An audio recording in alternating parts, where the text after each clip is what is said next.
Result বেরোনোর পর তোমাদের কাউন্সেলিং শুরু হবে।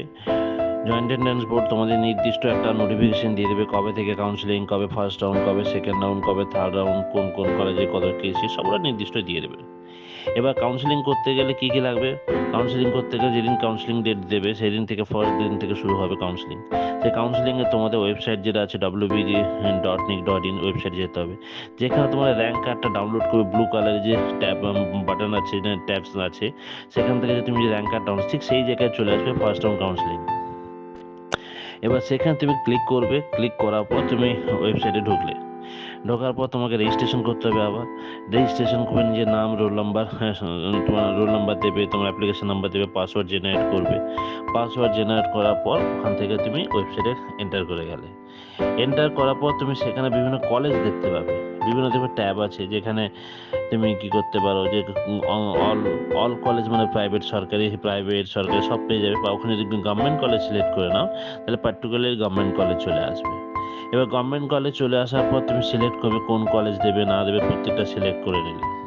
এবার সিলেক্ট করার পর তুমি চয়েস লক করতে পারো, বা তুমি 2-3 দিনের গ্যাপ দেয়, তারপর তোমাকে এই রেজিস্ট্রেশনের জন্য তোমাকে কিন্তু টাকা পে করতে পারো। 500 টাকা করে লাগে, পে করতে হয়। পে করে দিলে চয়েস লক হয়ে গেল, ওভার। দেন তারপর কী হবে, তারপর তোমার রেজাল্ট বেরোবে। যেদিন রেজাল্ট বেরোলো, আজকে যদি রেজাল্ট বেরোয়, মোটামুটি বিকেলের দিকে সব রেজাল্ট বেরোয়, রেজাল্ট বেরোলে তারপর তোমায় করতে হবে সিট অ্যাকসেপ্টেন্স করতে হবে। এবার আজকে যদি রেজাল্ট বেরিয়ে যায়, তুমি ওয়েবসাইটে দেখলে তোমার কত নম্বর কলেজ আছে, সেই কলেজে গিয়ে তোমরা যে তোমার যে পছন্দসই কলেজ তুমি পেয়ে গেলে। এবার কি করতে হবে, পছন্দসই কলেজ পাওয়ার পর তোমাকে আগে পে করতে হবে, 1000 টাকা পে করতে হবে, সিট অ্যাকসেপ্টেন্স ফি। সেটা 1000 টাকা পে করলে, 1000 টাকা পে করার পর তোমায় কি করতে হবে, তুমি সিট অ্যালটমেন্ট লেটার, যে কোন কলেজ পেলে তার একটা অ্যালটমেন্ট লেটার ডাউনলোড করবে। আর ইউনিক আইডি বলে আছে, সেটা তোমাকে ডাউনলোড করতে হবে।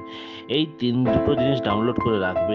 তারপর পরের দিন তোমাকে চলে যেতে হবে ওই কলেজে, পার্টিকুলার যে কলেজ, সেখানে গিয়ে কিন্তু তুমি যদি অ্যাডমিশন নিতে পারো, বা তুমি আপগ্রেডেশন করতে যাও যে না আমার এই কলেজটা পছন্দ হয়নি, আমার যে উপরের দিকে কলেজ আছে সেই কলেজে যাবো, তার জন্য তুমি আপগ্রেডেশন ফর্মটাও ফিল আপ করতে পারো। এবার এই কাউন্সেলিং করতে গেলে কি নির্দিষ্ট কতগুলো ডকুমেন্টের দরকার পড়বে। কী কী পড়বে? একটা হচ্ছে মেডিকেল সার্টিফিকেট, একটা হচ্ছে ডোমিসাইল সার্টিফিকেট, যেটা আছে যে যারা এই বছর যারা পাস করছো, যারা এই বছর পাস করবে, বা 2024-এ এইচএস পাস করেছো তাদের জন্য আলাদা, যারা 2024-এর আগে পাস করে, 2023 সালে পাস করে, 22 সালে পাস করে, তার আগে পাস করে, তাদের জন্য আলাদা ডোমিসাইল ফরম্যাট আছে। ওখানে তোমরা দেখতে পাবে ওয়েবসাইটেই ডোমিসাইলের ফরম্যাট আছে, সেটা ডাউনলোড করে নেবে, করে ডোমিসাইল বানিয়ে নেবে, মেডিকেল সার্টিফিকেট বানাবে, তারপর র্যাঙ্ক কার্ড, তারপর তোমার unique ID, seat allotment letter, এগুলো নিয়ে ওই নির্দিষ্ট কলেজে তোমাকে যেতে হবে। গিয়ে সেখানে যদি তুমি সিট আপগ্রেডেশন করতে চাও, মানে তোমার যে কলেজটা এসছে তার থেকে উপরের দিকে কলেজে উঠতে চাও, তাহলে তুমি আপগ্রেডেশন ইয়েস করবে, তখন তোমার শুধু ফিজিক্যাল ভেরিফিকেশন হয়ে যাবে, কোনো অ্যাডমিশন তোমার হতে হবে না। তারপর আবার সেকেন্ড রাউন্ডে তোমার কোনো কিচ্ছু করতে হবে না। যদি ইয়েস আপগ্রেডেশন ফর্ম দিয়ে আসো, সেকেন্ড রাউন্ডে আবার তোমার কলেজ পেয়ে যাবে। তুমি যেদিন রেজাল্ট বেরোবে সেদিন দেখতে পাবে, দেখার পর সেখানে গিয়ে তোমার অ্যাডমিশন নিয়ে নিতে হবে। যদি অ্যাডমিশন না নাও তাহলে কলেজ কিন্তু আর তোমার থাকবে না, তখন তোমাকে যদি মপ আপ যদি যেতে চাও তাহলে কী হবে, এই কলেজটা তোমার হাতে হাতছাড়া হয়ে যাবে। তার জন্য যদি কেউ যারা সরকারি কলেজ চান্স পেয়ে যাবে, আমার সাজেশন থাকে তোমরা কিন্তু অবশ্যই চেষ্টা করো, যদি পছন্দসই কলেজ পেয়ে যাও ভর্তি হয়ে যাও ফার্স্ট রাউন্ড, যদি না হয় second round of the wait করো, দিয়ে অ্যাডমিশনটা অবশ্যই তোমরা সরকারি কলেজে নিয়ে নাও।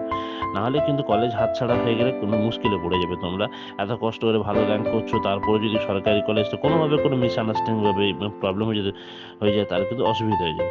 যদি তোমাদের কোনো সাজেশনের দরকার পড়ে আমাদের কমেন্ট বক্সে জানিও, আমরা ডেফিনেটলি তোমাদের সাজেশন দেবো। আমাদের ওখানে ফোন নাম্বারও থাকবে, সবই থাকবে, তোমাদের কন্ট্যাক্ট করতে পারো আমাদের সাথে, আমরা গাইড করবো তোমাদেরকে। কোনো অসুবিধা হলে যাতে তোমরা একটা সঠিকভাবে কাউন্সেলিং করতে পারো, কারণ অনেক মিস করে কাউন্সেলিংয়ের ক্ষেত্রে।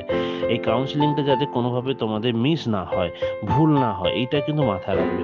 যদি কাউন্সেলিং করতে গিয়ে কোনো অসুবিধা হয় আমাদেরকে জানিও, আমাদের সাথে যোগাযোগ করো, আমরা ডেফিনেটলি তোমাদেরকে সহযোগিতা করব। ধন্যবাদ।